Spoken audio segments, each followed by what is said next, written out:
Bonjour, je suis Patrick Scheder, je suis pianiste, auteur, compositeur. Je crée des spectacles sur le thème de l'écologie, de la biodiversité.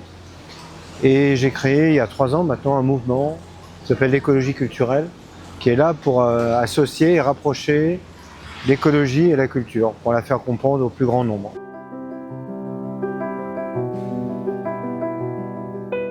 Oui, j'ai beaucoup de spectacles. Les spectacles que je fais actuellement, il y en a un qui est un spectacle plus historique qui s'appelle Des jardins et des hommes, que je fais avec Alain Bougrain-Dubourg, le président de la LPO, de la Ligue de protection des oiseaux.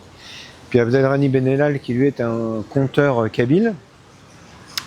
Et on alterne musique et texte justement dans des espaces naturels sur cette histoire de l'écologie, en mélangeant les textes de Georges Sand, de Nougaro, de La Fontaine, tout ce qu'on voudra.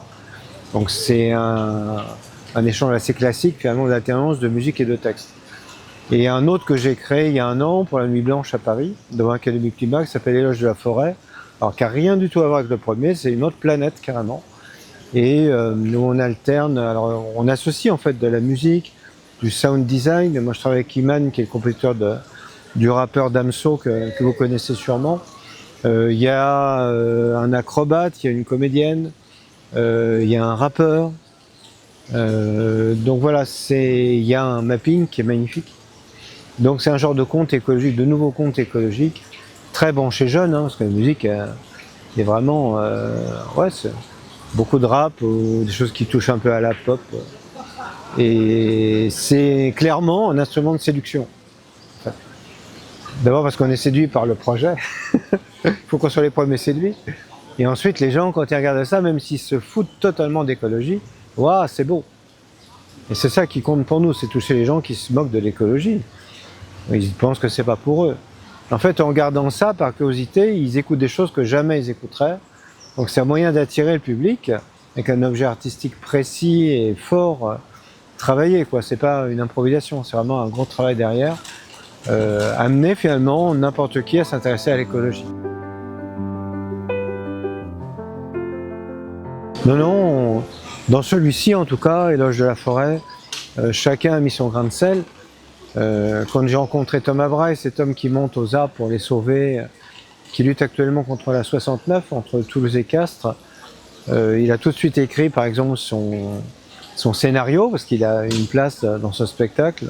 Il a écrit une lettre à son fils qui est très touchante. En fait, c'est un spectacle qui joue beaucoup sur l'émotion. Que je trouvais que l'émotion est très absente de l'écologie. À part avoir peur, enfin bon, il y a d'autres émotions que la peur.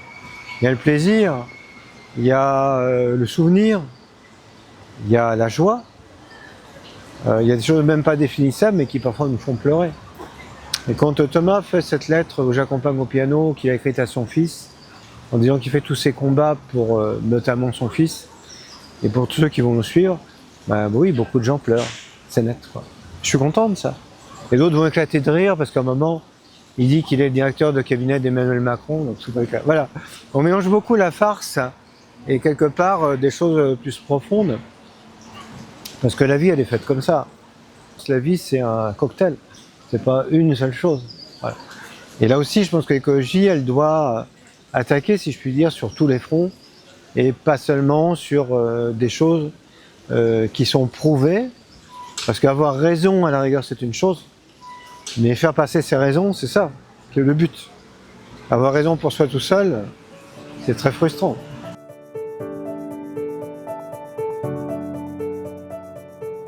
Oui, clairement, mélanger les arts, le cocktail des arts, c'est très très important. Parce qu'on touche différentes choses, l'ouïe, la vue.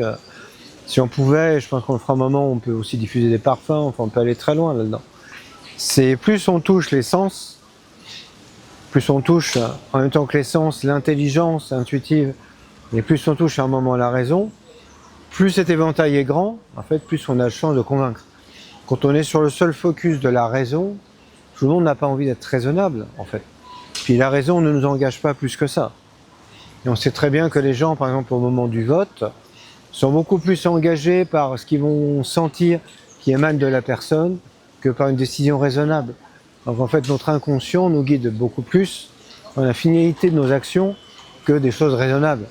Je pense qu'on était toujours raisonnable, on se pourrait qu'on soit ennuyeux aussi.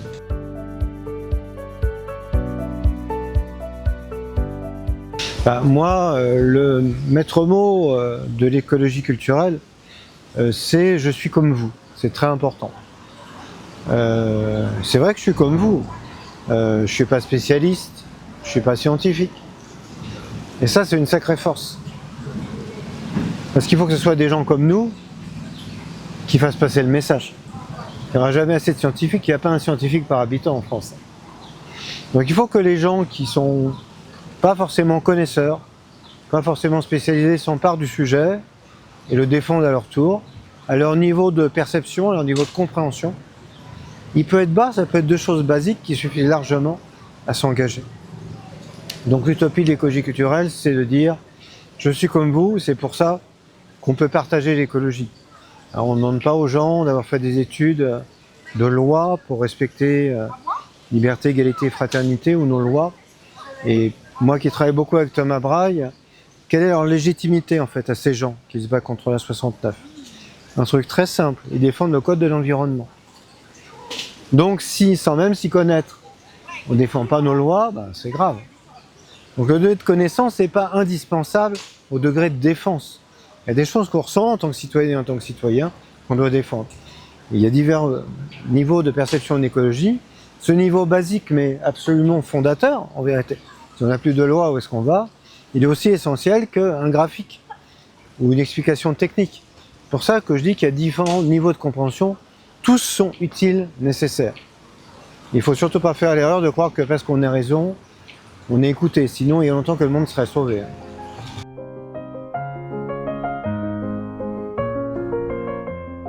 C'est juste que les lieux sont très très importants. En fait, je dirais qu'il faut faire tous les lieux. L'Académie du climat, c'est vrai que c'est fréquenté beaucoup par des gens qui font les grandes écoles, généralement Sciences Po, l'école des mines, etc. Mais c'est quand on joue à l'intérieur, en fait. Donc on fait un certain nombre de spectacles ou de conférences, de débats, de tables rondes en interne, et d'autres sont en extérieur, comme par exemple la Nuit Blanche. Quand on a créé l'Loge de la Forêt, c'est le jour de Nuit Blanche, qui est un truc hyper populaire, tout le monde passe là, c'est une grosse balade de 21h à 3h du matin et plus. Et là, on joue à l'extérieur, donc il y a tout le monde et n'importe qui, et c'est le n'importe qui, moi, qui m'est très très précieux. Voilà. Donc là, on touche un public vraiment populaire, au sens mixité des cultures. Il y a même des Chinois qui sont venus, je pense qu'ils n'ont rien compris. Mais c'est pas grave, parce qu'ils ont ressenti des choses. Voilà. Vous voyez très bien de toute façon que ça parlait de nature, ça c'était immanquable. Après, qu'ils soient touchés par le charme de quelque chose, la musique des mots et la musique tout court, ça peut toucher, il n'y a pas toujours besoin d'explication non plus. Donc voilà, c'est comme ça qu'on se diversifie. Et quand on joue par exemple dans un square comme celui-ci, là on touche le tout public, c'est l'espace public. Moi j'ai choisi depuis 15 ans de jouer exclusivement dans l'espace public, sauf si on nous demande de jouer en salle l'hiver, ok, on va pas dire non quoi. Mais généralement c'est l'espace public parce qu'on touche un public familial, au fond. Voilà, c'est très important. Donc on s'adresse aussi, par ce fait-là, à toute génération et tout type de public.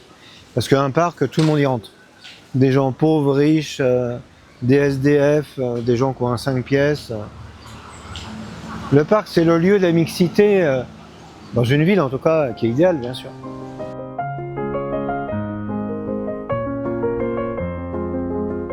Bon, autant que possible, oui, en général, on vit en train. Voilà. Moi, c'est pas toujours facile parce que j'habite à la campagne, un petit village de 500 habitants, au fin fond de la Touraine. La petite gare plus proche, elle est à 20 km et la gare principale qui est Tours, c'est 78 km. Donc si j'ai pas un moyen pour me véhiculer, je bouge jamais. Voilà. Et c'est vrai que quand on est en zone rurale, c'est pas simple. C'est plus évident d'être écolo à une certaine mesure sur celui des déplacements en ville, bien sûr, qu'à la campagne. Sinon, c'est une condamnation, c'est une assignation. Et je pense que c'est vrai aussi dans les quartiers de banlieue, voilà, où l'accès au transport est parfois compliqué. Donc, ça me permet justement de rebondir sur cette idée de quartier populaire. Parce que je trouve trop souvent ce terme il est utilisé en disant les quartiers populaires, c'est les quartiers des banlieues de grandes villes ou de moyennes villes. Moi personnellement, je suis né dans le 18e arrondissement à Paris, qui est un quartier populaire. Il y a 60 ans, parce que j'ai 65 ans, Il y avait déjà la mixité sociale que je vois. Je suis retourné il y a 3 semaines, ça n'a pas changé. Pas plus ni moins de mixité sociale. Je trouve ça génial. J'ai eu beaucoup de chance. C'était un quartier populaire. Le petit village où j'habite, 450-500 habitants, les gens ont peu de moyens, peu de revenus. Ils ne sont pas favorisés. C'est aussi des quartiers populaires. Donc moi, je plaide pour une extension du domaine du populaire. Et si on veut toucher sur l'écologie, il faut dire aux gens, vous avez des contraintes, vous faites partie du peuple et prenez-vous en main quelque part. Vous avez des solutions à portée de main, selon vos habitudes.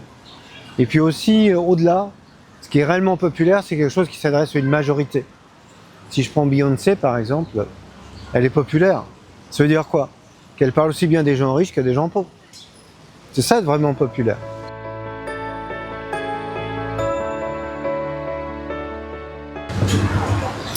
Alors, notamment pour Éloge de la forêt, il y a toujours une discussion qui suit. Parce que les gens se disent pourquoi vous avez fait ce genre de féerie, pourquoi vous, en tout pianiste, vous faites des spectacles sur l'écologie, pourquoi vous, pour Thomas Braille, en tant qu'arboriste grimpeur, vous faites de l'art, on ne vous connaissait pas comme ça. En fait, on est tous à contre-emploi quelque part. Iman, le compositeur de Damso, fait pas du tout la même musique que lorsqu'il compose pour Damso. Donc on fait tous autre chose. En fait, on sort tous de notre zone, on va dire, de confort, quoi. Et c'est ça qui intéresse les gens. Donc il y a toujours un débat là-dessus. Et puis cette question qu'on évoquait tout à l'heure en off, c'est-à-dire comment s'engager. Pour s'engager, je pense qu'il faut qu'une cause soit engageante, qu'elle génère du désir. On ne va pas s'engager contre son gré, où on sait qu'on n'aura pas de plaisir, mais on va s'engager quand même. Ça serait triste, quoi. Donc on fait tout pour répondre à cette question. L'écologie doit se rendre désirable, attractive, séduisante. Elle doit promettre aussi des choses positives, et pas que des risques et des dangers qui sont réels, et il y a une contrepartie. Si on veut que les gens nous suivent, il faut offrir une contrepartie. On est capable d'accepter les sacrifices si on nous promet qu'il y aura un meilleur ailleurs. En fait, c'est une question de dialogue et d'équilibre. Si on promet que les sacrifices, qu'on dit aux gens allez-y, bah c'est chaud, quoi. Voilà. C'est pas possible. Pas seulement en écologie, mais n'importe quoi. On va pas vous promettre, vous allez acheter, je sais pas, vos tomates 3 fois plus chères, mais vous serez heureux, quoi. Mais non, je serais pas heureux, je pourrais pas d'acheter, voilà, etc. Donc c'est vrai dans tous les domaines. Donc là, je pense que l'écologie a un effort à faire sur elle-même de séduction, là aussi au sens noble du terme, d'une part, et aussi philosophique. Il faut qu'elle sorte de sa zone qui est celle d'une spécialité, un peu comme dans une pizzeria pour manger des pizzas. Voilà. On sait ce qui nous attend, voilà. Et il faut qu'elle devienne un sujet de société. Un sujet de société s'impose quand il est dans toutes les strates de la société, et pas seulement chez les diplômés.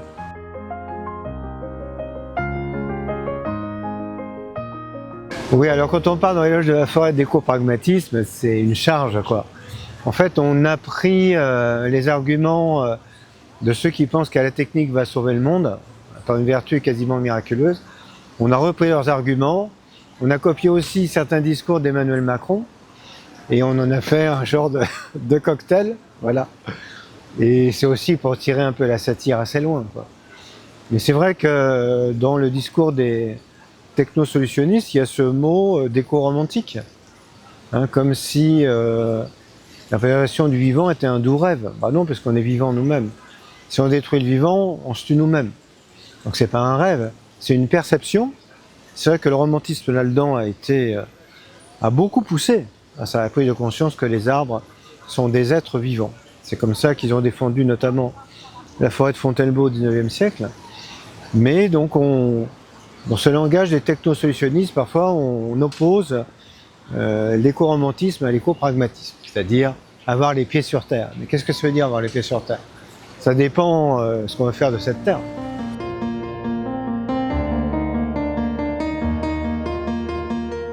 Ça m'est un peu tombé dessus il y a une quinzaine d'années, où j'ai eu une intuition, c'est-à-dire il n'y avait rien de construit, qu'il ne suffisait pas de jouer du piano, mais qu'il y avait certainement des enjeux dans la société, tels que l'écologie, qui étaient importants à défendre. Et ça m'est vraiment tombé dessus du jour au lendemain. Et ça a été un vrai changement dans ma carrière, parce qu'avant je jouais comme tout le monde, comme tous les pianistes, dans des salles obscures et protégées.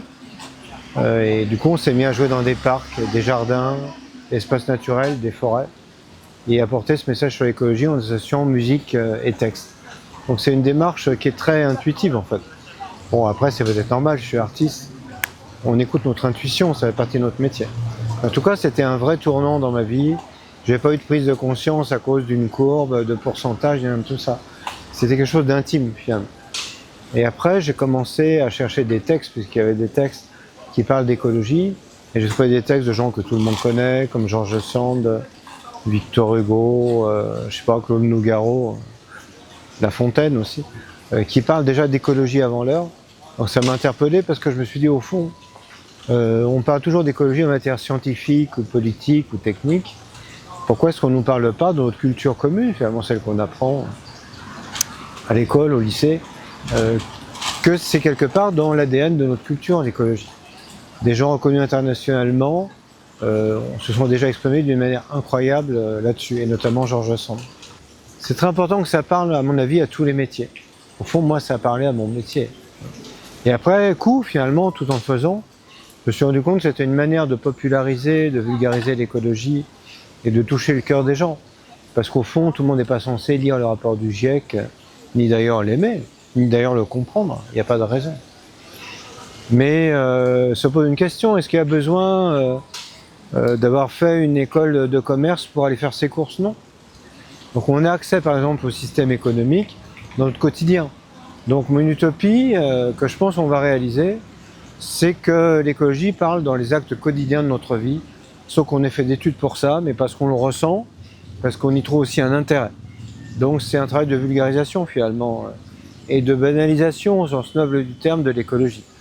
C'est, je dirais actuellement il y a beaucoup une écologie descendante, c'est-à-dire de ceux qui sont scientifiques, de celles et ceux qui savent, vers ceux qui ne savent pas, nous par exemple. Et je pense qu'il faut aussi une écologie remontante, de ceux qui ne savent pas forcément mais qui sentent, vers le haut. Voilà. C'est un peu comme la sève d'un arbre, l'hiver elle descend au sol, et au printemps comme maintenant ça remonte. Voilà. C'est un mouvement d'équilibre qui est très très important. Et l'art et la culture peuvent permettre de faire sentir des choses dont on ne comprend pas tout, mais par contre dont on sent une chose, que c'est très important.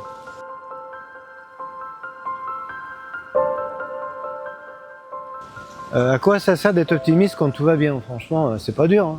Hein. Tout va bien, je suis optimiste. Cool. Je pense que l'optimisme, c'est mieux que ça. C'est surtout utile d'être optimiste quand les choses iraient plutôt mal. C'est là que ça devient une force. Sinon, c'est juste un discours mainstream, quoi. Donc, bien sûr que beaucoup de choses vont mal, mais d'autres choses vont bien aussi, et ça c'est vrai.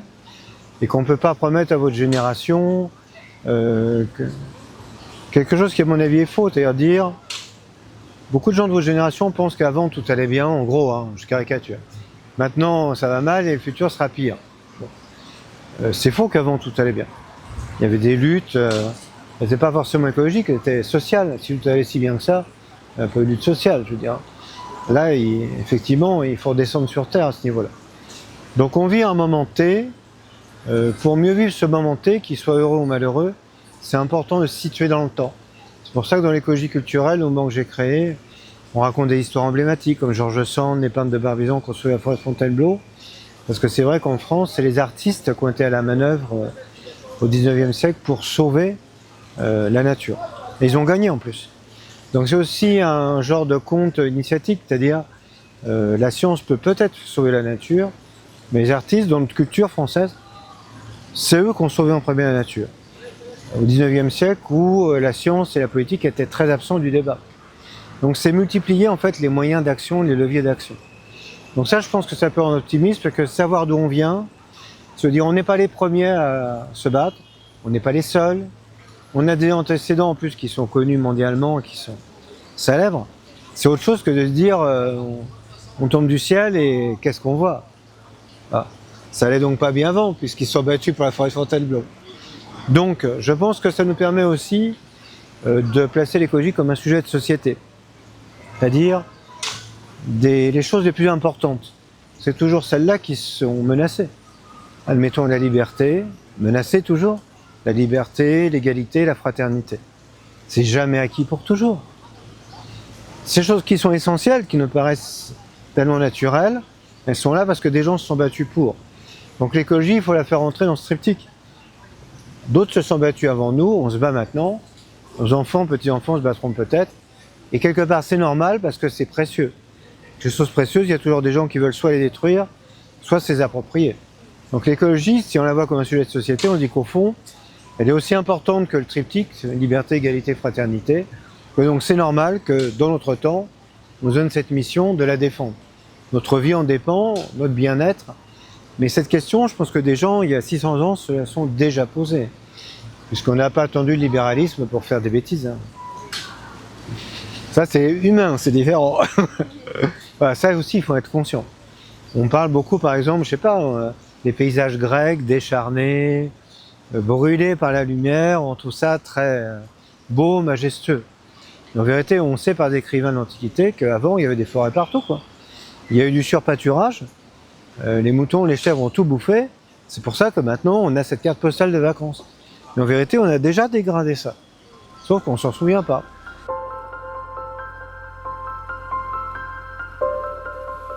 Il faut maintenant viser une écologie populaire, c'est-à-dire qui s'adresse à une majorité de la population, pas seulement aux connaisseurs, pas seulement aux riches, pas seulement aux pauvres, pas seulement aux classes moyennes.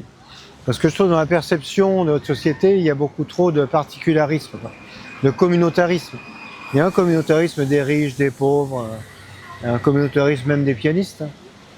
On appelle l'entre-soi par ailleurs. C'est une lecture de la société que je combats totalement. Je ne dirais pas que l'universalisme va sauver le monde, c'est pas ça.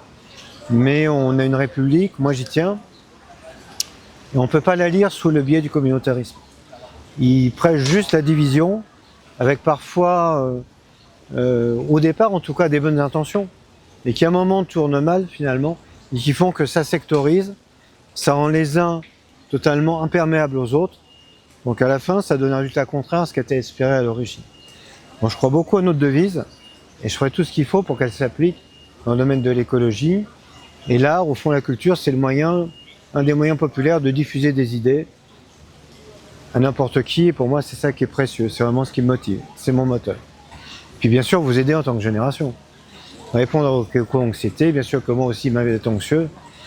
Là, j'étais en Algérie il n'y a pas longtemps, quand il fait 43 degrés. Que les gens disent, il n'y a jamais fait aussi chaud que ça, à certains moments de l'année. On va tous être touchés. Donc il faut savoir aussi, j'ai anticipé sur cette peur, s'y préparer et faire le nécessaire pour que ça ne monte pas plus haut, pour combattre ça, pour trouver des solutions. Mais c'est des choses qui se font sur le moyen et le long terme. Et peut-être que l'usage que font trop d'influenceuses et d'influenceurs des réseaux sociaux, c'est sympa, mais ça a une limite en fait. Je pense que ça nous enlève quelque part notre capacité à nous questionner nous-mêmes. Ça laisse croire qu'il y a des sauveuses, des sauveurs. C'est nous qui allons nous sauver. C'est ça la bonne nouvelle. Récupérer notre pouvoir d'agir, c'est pas avoir besoin que quelqu'un nous dise « faut que tu penses ça ». Non. À un moment, c'est utile de le dire. Après, il faut le faire. Et là, notre avenir est entre nos mains.